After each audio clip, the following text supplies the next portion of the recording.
സിനുഷാൻ, welcome to the video. ഇന്നത്തെ video നമ്മൾ tailoring ക്ലാസ്സിനെ കുറിച്ച് ക്ലാസ് എടുക്കലാണ്.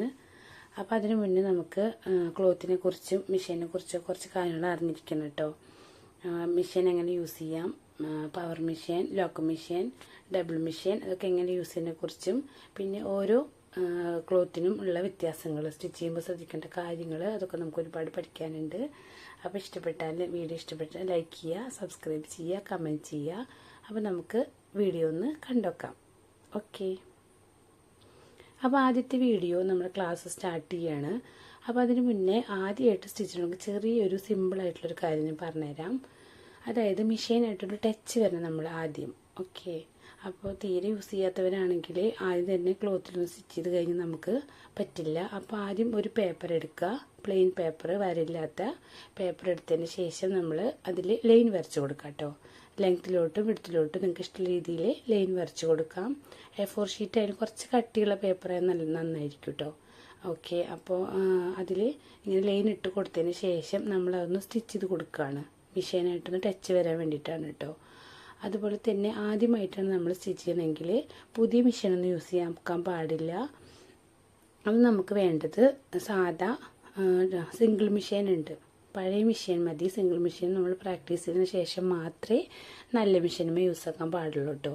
അല്ലെങ്കിൽ മെഷീൻ കംപ്ലൈൻറ്റ് വരും, മെഷീന് സൂചിക്കുമൊക്കെ ഒരുപാട് പ്രോബ്ലം വരും. അതുകൊണ്ട് ആദ്യം നന്നായി വീലൊക്കെ പ്രാക്ടീസ് ആക്കിയതിന് ശേഷം നമ്മൾക്ക് നല്ല മെഷീനും ഇരിക്കാം. ഓക്കെ. അപ്പോൾ നമ്മൾ സ്റ്റിച്ച് ചെയ്യാൻ പോവാണ്. ആ ലൈൻ ഇട്ടെടുത്ത് പ്രഷർ ഫുഡ് താഴ്ത്തി കൊടുക്കാം. എന്നിട്ട് പതുക്കനെ വീല് കറക്കിയതിന് ശേഷം നമ്മൾ കാലുകൊണ്ട് ഇങ്ങനെ ഒപ്പം ബാലൻസ് ചെയ്ത് കൊടുക്കണം കേട്ടോ. വീല് കറക്കുന്നതനുസരിച്ചിട്ട് കാലുകൊണ്ടും ഇങ്ങനെ അതിൻ്റെ ചവിട്ടി ഉണ്ടല്ലോ മെഷീൻ്റെ, അതും ഇങ്ങനെ ചവിട്ടി കൊടുക്കാം. ഓക്കെ. അങ്ങനെ കറക്റ്റായി അടിച്ചു കൊടുക്കാം. എല്ലാ ഒരു 5-6 ലൈനൊക്കെ നമുക്ക് വരയ്ക്കാം. നിങ്ങൾക്ക് എത്രയാണോ സ്റ്റിച്ച് ചെയ്യാൻ ഇഷ്ടം അതിനെ നമുക്ക് വരച്ച് കൊടുക്കാം കേട്ടോ. എന്നിട്ട് നമുക്കിങ്ങനെ പതുക്കനെ സ്റ്റിച്ച് ചെയ്ത് കൊടുക്കാം. 1-2 പ്രാവശ്യം ഇങ്ങനെ സ്റ്റിച്ച് ചെയ്ത് ഓക്കെ ആയെങ്കിൽ ഇനി കുഴപ്പമില്ല. എന്നാലും ഒരു 5 മിനിറ്റ് 10 മിനിറ്റൊക്കെ നമുക്കിങ്ങനെ സ്റ്റിച്ച് ചെയ്ത് കൊണ്ടേയിരിക്കാം കേട്ടോ. നല്ല പ്രാക്ടീസ് വന്നാൽ അത്രയും നല്ലതാണ്. നമ്മൾ ക്ലോത്തുമൊക്കെ കട്ട് ചെയ്ത് വരയ്ക്കുമ്പോൾ എപ്പോഴും സ്റ്റിച്ചിങ് കറക്റ്റായി കഴുത്തിൻ്റെ ലൈനൊക്കെ സ്റ്റിച്ച് ചെയ്യുമ്പോൾ എപ്പോഴും ശരിയാവാറില്ല. ഒരുപാട് സ്റ്റിച്ച് ചെയ്താൽ മാത്രമേ റെഡി ആവുള്ളൂ. അപ്പോൾ ഇൻട്രസ്റ്റ് ഉള്ളവരാണെങ്കിൽ ഉറപ്പായിട്ടും ട്രൈ ചെയ്ത് നോക്കുക.